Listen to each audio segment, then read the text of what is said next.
Now this is your Manchester United versus Bournemouth preview, and it's match day. I'm outside Old Trafford with a great scenery. Our fans are already here taking pictures. It's a great atmosphere, and no doubt it's going to get a lot busier in a bit. So, the way I think today's game's going to go is it's going to be a bit like Wolves. United will be high in possession, United will control the game pretty much. But unlike Wolves, where we struggled to defeat the low block, I feel like Bournemouth are a bit more attacking than Wolves are, and I feel like it's going to be a more exciting game. United will have a lot more chances, and we're going to punish Bournemouth. I've gone for a 4-0 victory today because I feel like that United are going to be up for it. I feel like Ten Hag's going to go strong. My predict 11 is going to be De Gea, Dalot returning from injury, Varane, Martinez back from international break with the World Cup, Luke Shaw back at left back, Casemiro, Eriksen, Bruno Fernandes, Anthony, Martial and Rashford. I personally feel like that this team as well is going to be very strong, and I feel like Erik ten Hag has to play his strongest squad as we play Everton on Friday in the FA Cup. And I feel like with that fixture we can also sacrifice that cup, because with the FA Cup we're already too deep into the Carabao Cup, which we play on Tuesday against Charlton. We're already in the semi-finals with that one, as well as the quarter-finals. We're quite deep into the League Cup anyway. The FA Cup isn't that important in my opinion, because if you go through the next game, if we beat Everton on Friday, we've then got an extra 6 fixtures until the final of the FA Cup, and I really don't think that United should afford to go in every single cup and risk injuries, risk fitness. I just don't think it's worth it, and I feel like that if United can win a trophy this season, the League Cup is probably our best bet, because really there aren't that many threats left in that league, in the Cup. The Europa League is obviously very challenging this year, with the likes of Barcelona, Juventus dropping into the Europa League, obviously losing the Champions League spot. And obviously the top 4 hopes, which is also brings me on back to today's game. We've got it's an important 3 points that United have to get, and I personally feel like we're going to get an easy 3 points.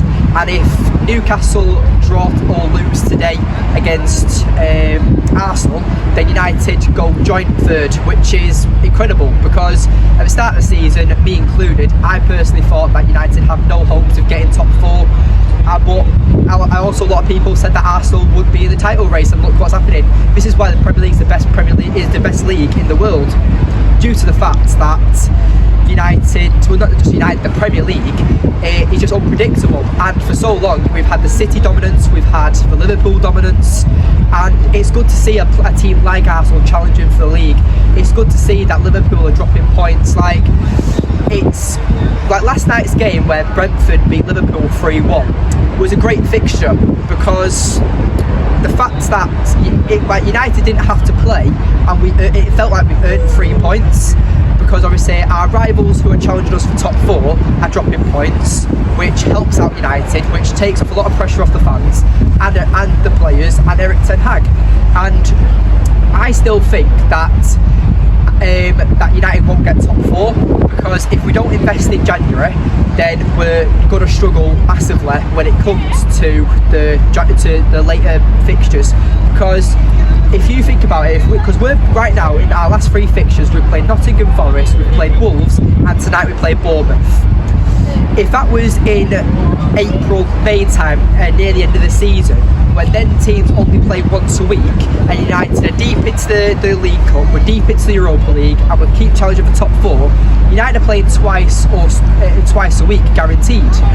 So it's going to take its toll on the players. So unless United invest in January, I feel like we still won't get top 4. And right now we've just got to keep going with the players we've got, because I think that our first 11 is good enough for top 4, but this is a squad game, it's a team game, and I feel like our squad is what lets us down and why we won't get top 4. We've shown we've been inconsistent for a long time when it comes to top 4, and only time will tell. But Erik ten Hag, I can see what he's trying to build. He's a great manager, and I feel like he's going to get another 3 points to add to the total today for Manchester United. So thank you for watching today's video. Please remember to like, subscribe, comment and share. Give a like for Old Trafford, the best stadium in the world, and I'll see you in the next one. Goodbye. Hello everybody, and welcome back to Dalot TV. Today I'm with Matthew, a Manchester United fan from all the way from Brazil, and he's just going to give his opinions on a few questions that I would like to ask him. So, what players do you think we should sign in January? What do you think are the positions United have to sign? United should be on the first position, not position of the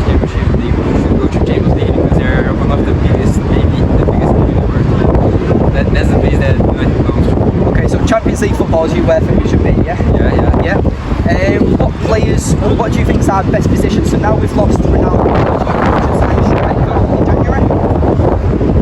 Maybe not a striker because I trust in Martial and Rashford. They already did a lot of great things before Ronaldo came to United. I don't blame him, but they already did. So like maybe not a striker. Maybe get a stronger midfield.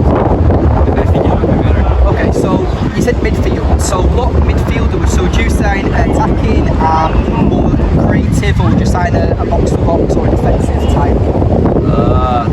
Maybe attacking one to help Bruno. So Bruno, yeah. Help the others. Okay, so speaking of Bruno, would you say that Eriksen should be playing in Bruno's position and Bruno should be playing in Eriksen's position? Because for me, I feel like Eriksen isn't strong enough to be tackling with people where he's playing. 'Cause he's playing like next to Casemiro.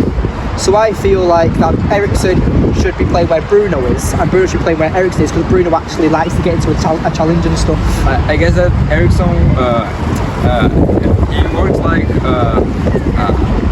he can do more than one function at the same time. So for example, if he plays alongside Bruno, that's okay. If he plays alongside Casemiro, that's okay. So he's like a key player to like play in any of the positions over there. So like I don't think he should be like positioned as like attack position or defense position. He just has to play as the game as he should do that. Okay, that's a very, very good opinion. So yes, that's pretty much it. So what do you think the score is going to be for tonight for Bournemouth? I wish like 8-0 Manchester, 2-0 for a lot, but like being honest, like 3-1, that's a great score. But 8, at least for me, get out here happy. Yeah. Okay, perfect. Thank you very much. Thank you so nice much. to see you. Have a nice day. See you later.